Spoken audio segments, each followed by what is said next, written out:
This is D with Girl Quest Comics, and I just finished reading Camelot 3000 by Mike Barr and Brian Boland. This is my deluxe edition hardcover.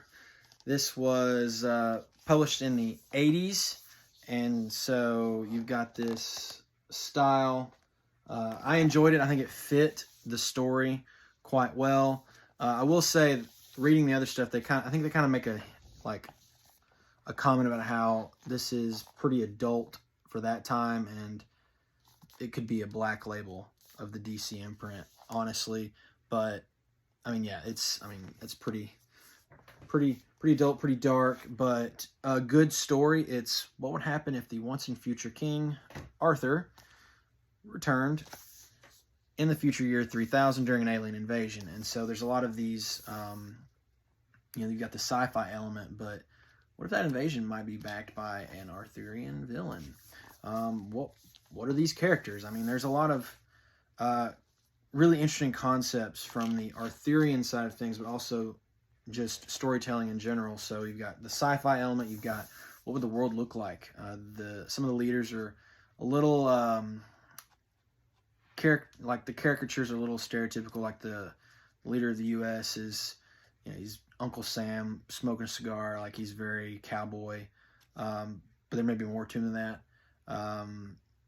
It's interesting. The story revolves around Arthur. I mean, he does kind of present himself and talk like you would think a romantic guy out of like Arthurian story out of one of those old stories would talk. But I think it does a good job of displacing him in this year 3000 from all that's around him. And so you've got Merlin using his magic to give him the people he needs to do what he needs to do, which is save the planet from this alien invasion. And so there's a bit of this concept of reincarnation almost, because he uses his magic. People that are living in the year 3000 are hit with it, and all of a sudden they're like, oh yeah, what am I doing?